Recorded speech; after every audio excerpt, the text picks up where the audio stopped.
নমস্কাৰ এই মুহূৰ্তত আহি পৰিছে সন্ধিয়াৰ কেইবাটাও বিগ ব্ৰেকিং নিউজ। আজি হৈছে 14 ডিচেম্বৰ। গোটেই অসম তথা ভাৰতৰ বিভিন্ন প্ৰান্তৰ পৰা যুগুত হৈছে কেইবাটাও গুৰুত্বপূৰ্ণ খবৰ।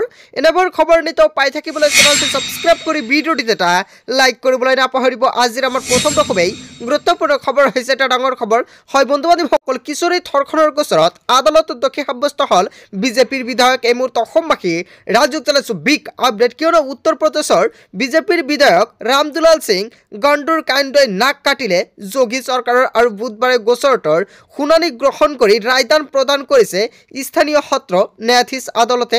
আৰু 15 ডিচেম্বৰত আদালতে শাস্তি ঘোষণা কৰিব দোষী সাব্যস্ত হোৱা বিজেপিৰ বিধায়কগৰাকীক। আৰু বিজেপিৰ বিধায়কগৰাকীক আদালতে 15 ডিচেম্বৰলৈকে ন্যায়িক জিম্মাত দিছে আৰক্ষীক। লগতে 2014 চনত এগৰাকী 9 বছৰীয়া নাবালিকাক ধৰ্ষণ কৰাৰ অভিযোগত অভিযুক্ত হৈছিল ৰামদুলাল সিং গণ্ডু। আৰু উত্তৰ প্ৰদেশৰ দুটি বিধানসভা সমষ্টিৰ বিধায়ক ৰামদুলাল সিং গণ্ডু আৰু কিশোৰী ধৰ্ষণৰ গোচৰত আদালতত দোষী সাব্যস্ত হ'ল বিজেপিৰ বিধায়ক। হয় বন্ধু বান্ধৱীসকলে এটা বিগ আপডেট মুকলি হৈছে। ইয়াৰ বিষয়ত কি ক'ব, এনেকুৱা ব্যক্তিক কেনেকুৱাকৈ শাস্তি দিব লাগে, ইয়াৰ বিষয়ত যদি আপোনালোকৰ কিবা মন্তব্য কৰিব লগা থাকে আপোনালোকৰ মন্তব্যটো নিশ্চয় কমেণ্টৰ জৰিয়তে জনাবলৈ নাপাহৰিব। তাৰপিছত অসমবাসী ৰাজুক জনাইছোঁ আমাৰ 2 নম্বৰটো খুবেই গুৰুত্বপূৰ্ণ খবৰ। লগতে ডাঙৰ খবৰ, জিহাদীনে সন্ত্ৰাসবাদী কিয়নো কোনে কৰিলে সংসদ ভৱনত আক্ৰমণ। এই মুহূৰ্তত অসমবাসী ৰাজুক জনাইছোঁ আৰু এটা বিগ ব্ৰেকিং নিউজ, কিয়নো এটা ভয়ংকৰ খবৰ মুকলি হৈ আছে। মণিপুৰ কাণ্ডত প্ৰধানমন্ত্ৰীৰ নিমাতৰ বাবে হ'ল নেকি প্ৰতিবাদ আৰু সংসদ ভৱনৰ আক্ৰমণৰ আঁৰত আছে নেকি খালিস্তানী। এই মুহূৰ্তত অসমবাসী ৰাজুক জনাইছোঁ বিগ ব্ৰেকিং নিউজ। ইয়াক লৈ এটা ডাঙৰ প্ৰতিক্ৰিয়া সৃষ্টি হৈছে, কিয়নো সংসদ ভৱনৰ আক্ৰমণৰ আঁৰত আছে নেকি খালিস্তানী। লগতে সংসদ ভৱনৰ ভিতৰত গেছ জাতীয় পদাৰ্থ লৈ ভৱনৰ গ্যালাৰীৰ পৰা জোপিয়াই সাংসদসকলক আক্ৰমণ কৰিবলৈ চেষ্টা কৰা যুৱকজনৰ নাম সাগৰ শৰ্মা। আৰু যুৱকজনৰ হাতত আছিল থোৱা বন্দুক। আৰু সাংসদসকলক হত্যাৰ ষড়যন্ত্ৰত লিপ্ত থকাৰ অভিযোগত গ্ৰেপ্তাৰ হোৱা সাগৰ শৰ্মাই কেনেকৈ প্ৰৱেশ কৰিছিল সংসদত আৰু বিজেপিৰ সাংসদে সহায় কৰিছিল নেকি অভিযুক্ত সাগৰ শৰ্মাক। আৰু ইয়াক লৈ এটা ডাঙৰ প্ৰতিক্ৰিয়াৰ সৃষ্টি হৈছে। আৰু সংসদৰ বাহিৰত প্ৰতিবাদ সাব্যস্ত কৰা এই মহিলাগৰাকীৰ নাম নীলম আৰু 42 বছৰ। নীলমৰ সৈতে প্ৰতিবাদ কৰিছিল আমল সিন্ধু নামৰ এজন যুৱকে। আৰু হাৰিয়ানাৰ শিলচৰৰ বাসিন্দা নীলমে কৰি আছিল সৰ্বভাৰতীয় প্ৰতিযোগিতামূলক পৰীক্ষাৰ বাবে প্ৰস্তুতি। আৰু এইগৰাকী নীলমৰ যেতিয়া আৰক্ষীয়ে গ্ৰেপ্তাৰ কৰে আৰু এই সময়ত নীলমৰ মুখত শুনা গৈছিল ভাৰত মাতা কি জয় শ্লোগান। সংসদৰ চৌহদত একতাবাদ বন্ধ কৰাৰ শ্লোগান দিছিল নীলমে। আৰু ইয়াৰ উপৰিও মণিপুৰত মহিলাৰ ওপৰত চলি থকা অত্যাচাৰ বন্ধ কৰাৰ শ্লোগানো উত্থাপন কৰিছিল নীলমে। আৰু উল্লেখযোগ্য যে ঘটনাৰ সৈতে জড়িত আছিল মুঠ 6 গৰাকী যুৱক যুৱতী। আৰু সংসদ ভৱনৰ আক্ৰমণৰ আঁৰত নেকি খালিস্তানীৰ ষড়যন্ত্ৰ। খালিস্তানী সন্ত্ৰাসবাদী গুৰ পদপন্ত সিং আৰু পান্নুৱে সংসদত আক্ৰমণ কৰাৰ বাবুকি দিছিলে। আৰু 13 ডিচেম্বৰ বা তাৰ পূৰ্বে তেওঁ সংসদত আক্ৰমণ কৰাৰ বাবুকি দিছিল পান্নুৱে। আৰু 6জনীয়া গোটৰ অন্যতম সদস্য আছিল মনোৰঞ্জন। আৰু কৰ্ণাটকৰ বিজয়নগৰৰ বাসিন্দা মনোৰঞ্জন। আৰু জিহাদীনে সন্ত্ৰাসবাদী কোনে কৰিলে সংসদ ভৱনত আক্ৰমণ। আৰু ইয়াক লৈ এটা ডাঙৰ প্ৰশ্ন উত্থাপন হৈছে। হয় বন্ধু বান্ধৱীসকল, এটা বিগ আপডেট মুকলি হৈ আহিছে। ইয়াৰ বিষয়ত আপোনালোকে কি ক'ব, যদি আপোনালোকৰ কিবা মন্তব্য কৰিব লগা থাকে আপোনালোকৰ মন্তব্যটো নিশ্চয় কমেণ্টৰ জৰিয়তে জনাবলৈ নাপাহৰিব। তাৰপিছত অসমবাসী ৰাজুক জনাইছোঁ আমাৰ 3 নম্বৰটো খুবেই গুৰুত্বপূৰ্ণ খবৰ। লগতে ডাঙৰ খবৰ, মিয়া মুছলমানৰ বিৰুদ্ধে সংগ্ৰাম কৰক অসমীয়াই। আৰু ইয়াক লৈ এটা ডাঙৰ প্ৰতিক্ৰিয়াৰ সৃষ্টি হৈছে বিজেপি বিধায়ক আৰু ভুৱন পেগুৱে। হয় বন্ধু বান্ধৱীসকল, কি মন্তব্য ওলাই আহিছে সবিশেষ চাওক ভিডিঅ'টোৰ জৰিয়তে।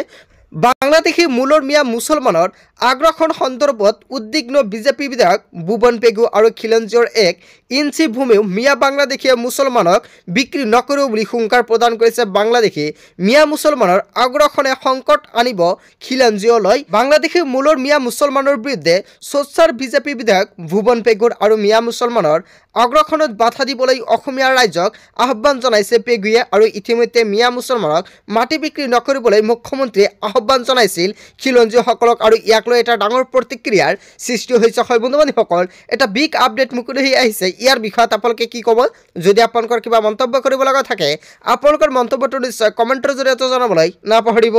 তাৰপিছত অসমবাসী ৰাজ্যক জনাইছো আমাৰ 4 নম্বৰটো খুবেই গুৰুত্বপূৰ্ণ খবৰ লগাতাৰ ডাঙৰ খবৰ মুখ্যমন্ত্ৰী হিমন্ত বিশ্ব শৰ্মাই অৱশেষত তালিকা প্ৰকাশ কৰিছে কিয়নো হিমন্ত চৰকাৰে বন্ধ কৰি দিলে 1281খন মাদ্ৰাসা আৰু সাধাৰণ স্কুললৈ উন্নত কৰা মাদ্ৰাসাৰ তালিকা অৱশেষত প্ৰকাশ কৰিছে মুহূৰ্ত অসমবাসী ৰাজ্যক জনাইছো বিগ ব্ৰেকিং নিউজ কোনো মুখ্যমন্ত্ৰী হিমন্ত বিশ্ব শৰ্মাই অৱশেষত প্ৰকাশ কৰিছে তালিকা কিমানখন মাদ্ৰাসা বন্ধ কৰা হৈছে হিমন্ত চৰকাৰে বন্ধ কৰি দিলে 1281খন মাদ্ৰাসা আৰু বন্ধ কৰি দিয়া হৈছে 1281খন মাদ্ৰাসা আৰু উন্নত কৰিলে সাধাৰণ স্কুললৈ আৰু বন্ধ কৰি দিয়া মাদ্ৰাসাৰ তালিকাও প্ৰকাশ কৰিছে হিমন্ত বিশ্ব শৰ্মা চৰকাৰে হয় বন্ধুসকল চৰকাৰী আৰু প্ৰাদেশিক মাদ্ৰাসা সেৱাৰ অধীনত সাধাৰণ বিদ্যালয়লৈ ৰূপান্তৰণ লগতে বজালিত 13খন আৰু বৰপেটাত 157খন মাদ্ৰাসা বন্ধ কৰা হৈছে আৰু বিশ্বনাথত 1খন বন্ধ কৰা হৈছে আৰু বঙাইগাঁৱত 62খন বন্ধ কৰা হৈছে কাছাৰত 46খন আৰু দৰঙত 42খন ধুবুৰীত 265খন মাদ্ৰাসা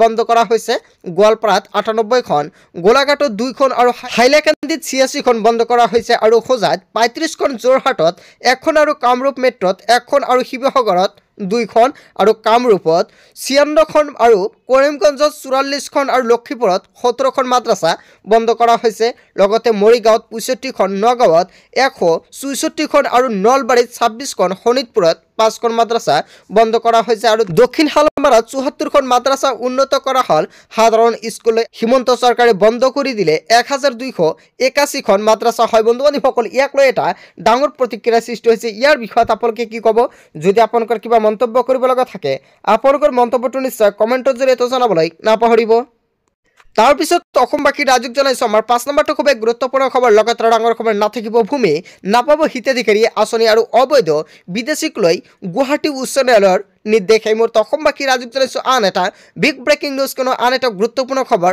মুকলৈ আহিছে অবৈধ বিদেশীক লৈ গুৱাহাটী উচ্চ ন্যায়ালয়ৰ ডাঙৰ নিৰ্দেশনা কিয়নো বিদেশী ঘোষিত লোকৰ নাথাকিব মাটিৰ অধিকাৰ আৰু মাটিৰ নথিপত্ৰ ভোটাৰ কাৰ্ড ঘূৰাই দিব লাগিব চৰকাৰক হিতাধিকাৰী আঁচনিৰ পৰা কৰ্তন হ'ব অবৈধ বাংলাদেশী নাম আৰু বিদেশী নামত থকা ভূমি অধিগ্ৰহণ কৰিব লাগিব চৰকাৰে আৰু বিদেশী ঘোষিত লোকৰ বাবে নিয়োগ কৰিব লাগিব নডেল অফিচাৰ আৰু জীৱন জীৱিকাৰ বাবে বিদেশীক প্ৰদান কৰিব পাৰে এখন ৱৰ্ক পাৰমিট চৰকাৰৰ শপতনামাত অনুসৰি বৰ্তমানলৈকে 32,281 বিদেশী চিনাক্ত কৰিছে ন্যায়ালয়ে আৰু 3,36,966টা গোচৰ বৰ্তমানলৈকে নিষ্পত্তি কৰা হৈছে আৰু এতিয়াও 57,714টা গোচৰ বিবেচনাধীন হৈ আছে বুলি খবৰ পোৱা গৈছে আৰু কুদ্দুছ আলী নামৰ এজন লোকৰ আবেদনৰ শুনানিত এই নিৰ্দেশনা উচ্চতম ন্যায়ালয়ৰ আৰু অবৈধ বিদেশীয় পুনৰ সমাজত বিলীন নহবৰ বাবে এই নিৰ্দেশনা